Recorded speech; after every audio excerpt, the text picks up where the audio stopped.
Hey Been James, here. how are you? What's up? How's it going? It's going really well. Great. How's life for you in Florida?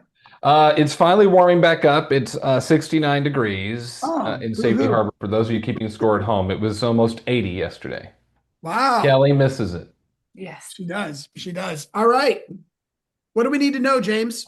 Well, I appreciate you guys having me. I'm excited to come in March. I think it's March that I'm going to do a shift workshop with you. And it's interesting because Kelly, had we put this on last year, nobody would have come because Correct. the market in Colorado last year was so insanely fast and hot.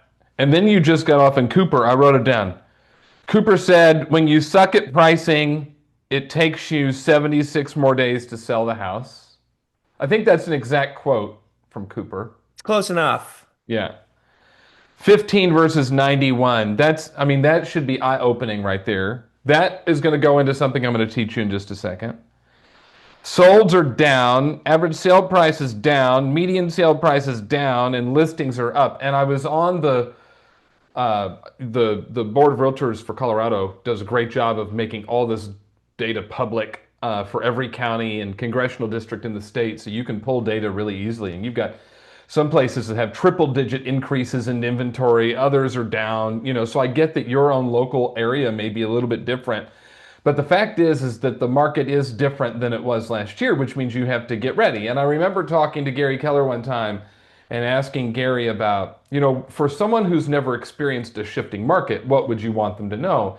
And he said, well, if you want to get ahead, you have to act like the market that's coming, not the market you're in. So right now, you should act like it's the toughest market you've ever experienced, and your world will get better. So I have some stuff I want to cover, but for a few of you, maybe we haven't met before. My name is James, and I have been with Keller Williams now 21 years, multiple seats. I was an agent on a team. We were the top selling team in all of KW back in 2006. I've been in leadership roles, including being a team leader of an office that Kelly was an agent in, which is really fun here in Tampa. And I've coached Bold and I'm master faculty for KWU. I did your ALC clinic in 2024, Yeah, 2024. and they're bringing me back this year, which is very exciting. So I'm You excited to did come it in back. 21 too. And then I'm really pumped because I did it in 21. That must have been virtual. It was. I'm excited. I love also leading this community called Pivot Shift Ahead, which I imagine probably a lot of you are in, but I'm going to put the link for it in the chat. It's a Facebook group I started going into the pandemic to be able to kind of help us do two things, which is get our mindset right and then get into action, inspiration and perspiration. I wanted us to do both. And as part of that, we do a free call every weekday morning that people from your region are on. We've got a bunch of people that join it. It is early for you. I understand that. It's at 5:30 Mountain, which is 7:30 Eastern time is when we open the Zoom room. But if you ever miss a call, today was call number 1411. We've done 1,411 of these. If you ever miss one, you can find it on Spotify or Apple Podcast or Amazon Music. Just search Pivot Shift Ahead. It'll pop right up and you can listen to our mastermind calls. And thank you, Deborah. I love that you love the calls. I love that you're a part of them. But and Julie too, love you, Julie. Good to see you. So when Kelly and Russ reached out and said, could we do some stuff? I said, sure. I wrote them down. Let me pull them up. I want to do three, I think, kind of shift things to consider in a market that's like yours, which is definitely slowing down. Prices are coming down. Inventory is going up. It's good to see that your pendings were up, but transaction fallout is at all-time highs. I'm sure Cooper can pull the data on that too. But getting to closing is harder now than it's ever been. And so we've got to keep deals together. So I've got 3 points I want to walk through with you that I hope will help. And then I know Kelly will probably put the link in the chat for our workshop that we're going to do in March on Shift. But here's the three things, because I love this book, Shift. It came out while I was a team leader in 2009 in Cary, North Carolina, and it became a handbook for us to help our agents succeed and win. And so that's what I get passionate about helping people do. But the first point is that I want you to remember is that every market rewards skill. Every market rewards skill. You are in a skill-based market, and how good you are at your skill matters. Now, when the market is hot and everything is selling, skill is less relevant when it comes to building up your lead pipeline and doing the right things. Where skill is relevant is, the speed at which you can get things moving, how well you can write your offers, your negotiation ability, like that sort of skill matters. But you can actually be pretty low skill and make decent money in a hot market. But when the market changes, your skill becomes exposed a little bit. And you just saw it. I mean, Cooper put the numbers up there for you that your skill in pricing, there's really two parts of pricing skill.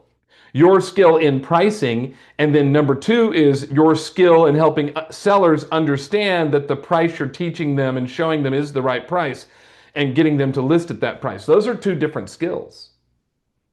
Some of you are great. You run the best CMA on the planet. Actually, Carrie George in your region, I think, has the best CMA process of any agent I've ever met. She's right there in your region. I interviewed her about it in Pivot one time. I love her system of doing CMAs. Like, you could be the best pricer on the planet, but if you stink at conversations with sellers about price, oh, hey, Carrie's on the call.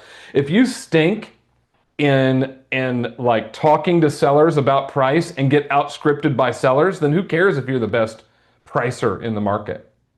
Like, you need skill in both of those things, the ability to figure out the price and the ability to help the seller understand that the price that you're teaching them is the right price.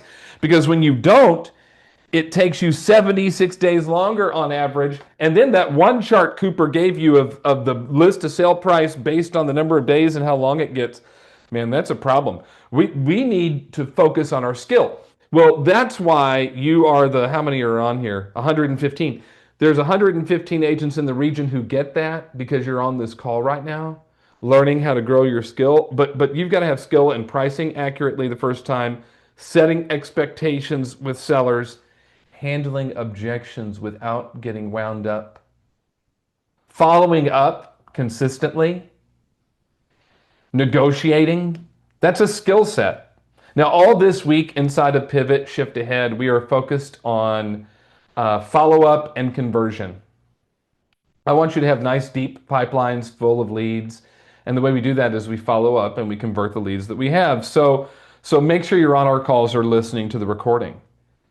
But I think that your clients can tell the difference between someone who has skill, which is translated into confidence, versus someone who doesn't. And they want people with skill, people with confidence. All right, so that's number one. Number one is every market rewards skill. Number two, average habits get exposed in tough markets. Don't be average. Now, this is very exciting because this year, 2026, Kelly, you'll be happy to know this. 2026, Kelly knows my wife. She's met my wife, Terry. Kelly, in 2026, Terry and I this fall will celebrate 16 years of marriage. Isn't that exciting? Cheers to 16 years. My first marriage lasted 15 months.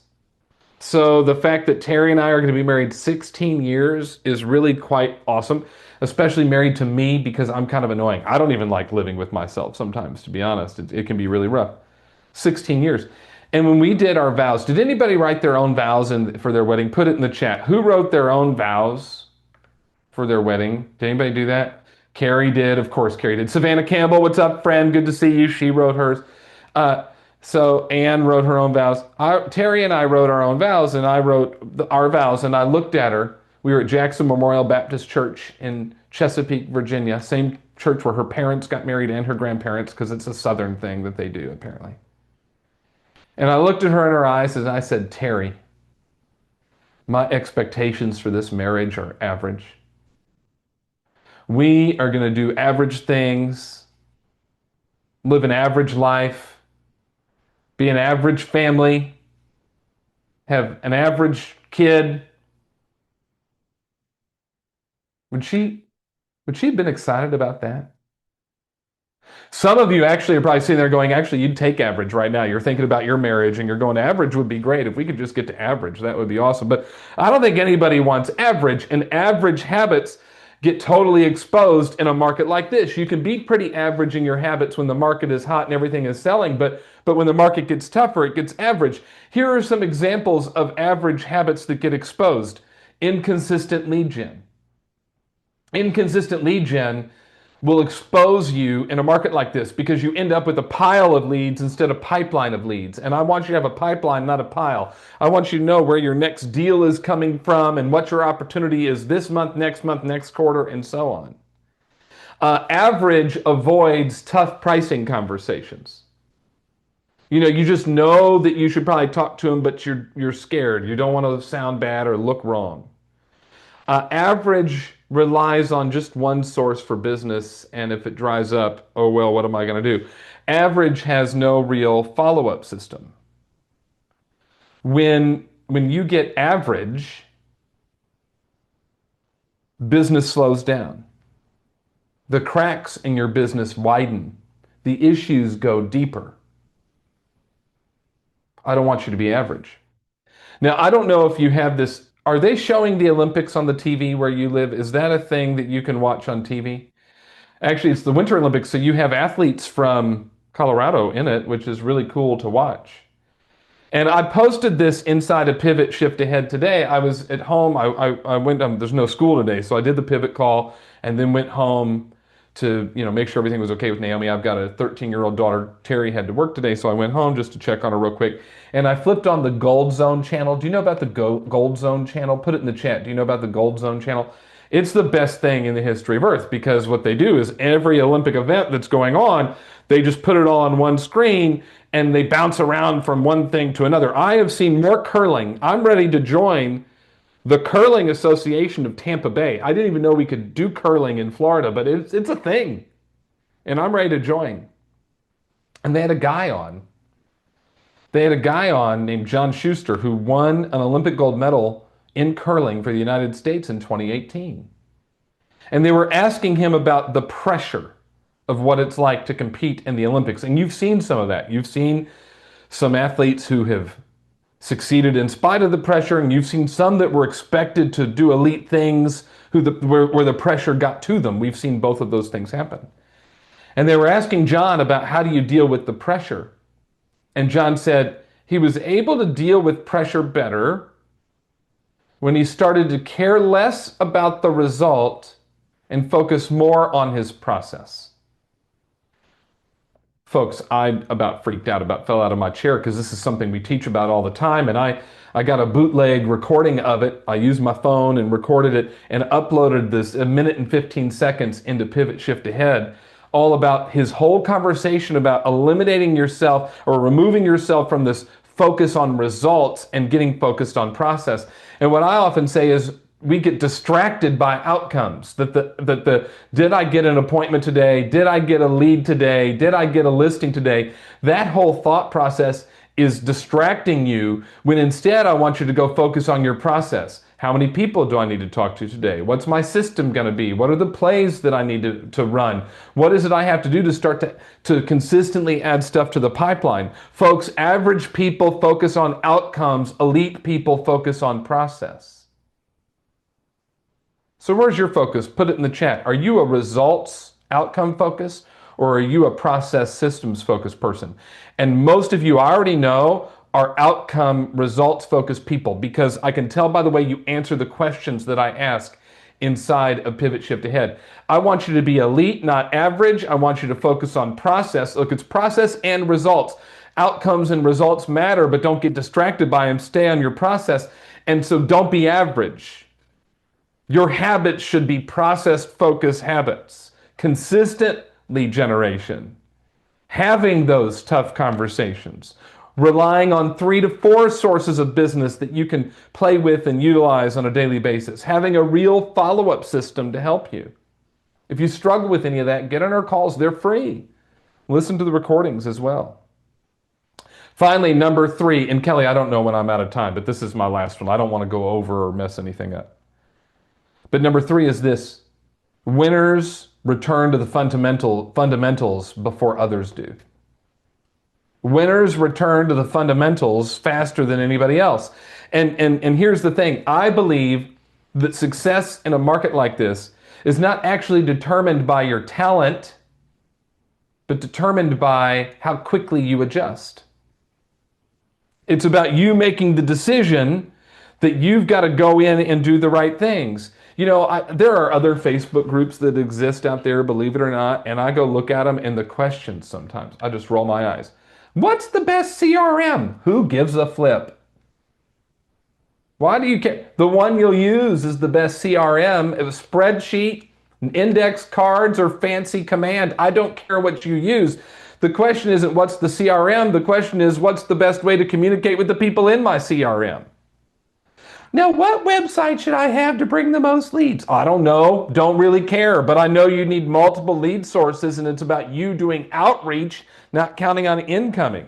Or they scroll and complain and moan, but not you. You get back to the basics immediately. There's a line and shift on page 26 that says the basics are never outdated. You get back to those fundamentals. And what are the fundamentals? Daily lead gen to fill the pipeline, having a system and a process around that to fill the pipeline. Talking to people in your database. In other words, using a system like DTD2 from Steve Schlueter, which is 2 letters by last name every single week, not tied to the outcome of what happens on the call, but tied to the process that you're going to make the call. Winners are practicing and role-playing what they're going to say. They are focused on making sure that they know how many appointments they need to schedule in a month, and if they're behind, they're changing their activities to get back to the right appointments.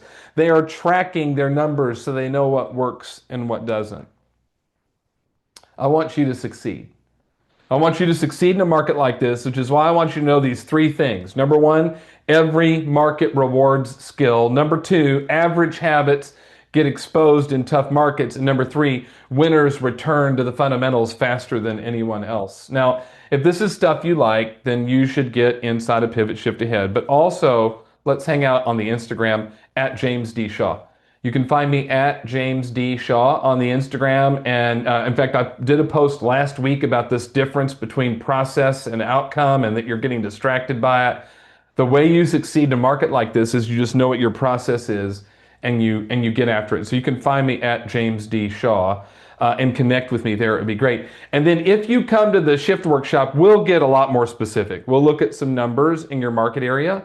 We'll talk about specific tactics you can use to build your pipeline to be super deep, and then ways you can keep leads coming in your way. So I hope you'll show up at our Shift event. If you're a team leader, I really, as a former team leader, I'd look at it and go, you need 20 to 25% of your market center at this event. If you want your market center to succeed in what's going to be the toughest year in real estate in your state in probably 15 years, then you should have 20 to 25% of your market center in that room. Do whatever it takes to fill it.